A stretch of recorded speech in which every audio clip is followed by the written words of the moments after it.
അവിടെ അല്ലാഹു സുബ്ഹാനഹു വ തആല വിശ്വാസികളെ വിളിച്ചു പറയുകയാണ്, യാ അയ്യുഹല്ലദീന ആമനു ലാ തൗകുലു അംവാലക്കും ബൈനക്കും ബിൽ ബാത്തിൽ.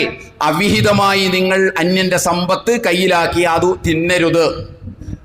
ലാ തൗകുലു അംവാലക്കും ബൈനക്കും ബിൽ ബാത്തിൽ.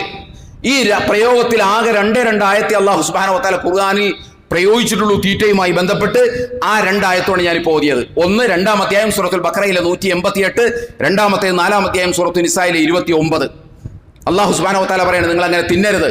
നിങ്ങൾ അങ്ങനെ തിന്നുന്നത് ആത്മഹത്യാപരമാണ്, നിങ്ങളെ തന്നെ കൊണ്ടുപോയി കൊല്ലുന്നതിന് തുല്യമാണ്. ഇനി നിങ്ങൾ അങ്ങനെ ചെയ്താൽ, ഈ പണി, ഈ തെമ്മാടിത്തരം നിങ്ങൾ ചെയ്താൽ, അല്ലാഹു സുബ്ഹാനഹു വ തആല നിങ്ങളെ കത്തിക്കാളുന്ന നരകാഗ്നിയിലിട്ട് നിങ്ങളെ വേവിച്ചു കളയും എന്നുള്ള പറയുകയാണ്. കൂടെ അല്ലാഹു സുബ്ഹാനഹു വ തആല പറയുകയാണ്, ഇത്തരം വൻ പാപങ്ങളിൽ നിന്ന് നിങ്ങൾ വിട്ടുനിൽക്കുകയാണെങ്കിൽ നിങ്ങളുടെ ചെറിയ പാപങ്ങൾ അല്ലാഹു പുറത്തു തരികയും നിങ്ങളെ ഉന്നതമായ സ്ഥാനങ്ങളിൽ നാളെ പരലോകത്ത് നിങ്ങളെ പ്രതിഷ്ഠിക്കുകയും ചെയ്യും എന്നുള്ള പറയാണ്. ഇവിടെ സത്യവിശ്വാസികളെ എന്നുള്ള വിളിക്കുന്നു. അതുപോലെ തന്നെ അല്ലാഹു സുബ്ഹാനഹു വ തആല പറയുന്നു ആത്മഹത്യപരമാണെന്ന് പറയുന്നു.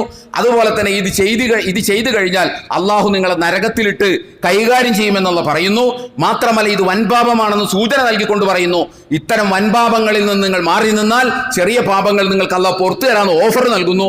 അതോടൊപ്പം തന്നെ അല്ലാഹു സുബ്ഹാനഹു വ തആല പറയുന്നു, നിങ്ങളെ നാളെ പരലോകത്ത് സ്വർഗത്തിൽ ഉന്നതമായ സ്ഥലത്ത് പ്രതിഷ്ഠിക്കുകയും ചെയ്യുമെന്ന് പറയുന്നു.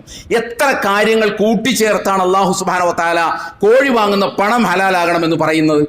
അതേസമയം കോഴി ഹലാലാകണമെന്ന് പറയുന്നത് ഇത്ര പറയുന്നുള്ളൂ, ഇന്നമാ ഹറമ അലൈക്കുമുൽ മൈത്തത വദ്ദമ വലഹമൽ ഖിൻസീരി വമാ ഉഹില്ല ലിഗൈരില്ലാഹി ബിഹി ഫമൻ യദ്തുറ ഗൈറ ബാഗിൻ വലാ ആദിൻ ഫഇന്നല്ലാഹ ഗഫൂറുർ റഹീം.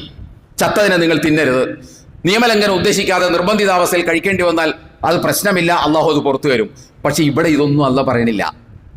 ഇവിടെ ഇതൊന്നും അല്ല പറയുന്നില്ല. ഒരളവും അല്ല പറയുന്നില്ല. ഒരളവും അല്ലാഹു സുബ്ഹാനഹു വ തആല പറയുന്നില്ല.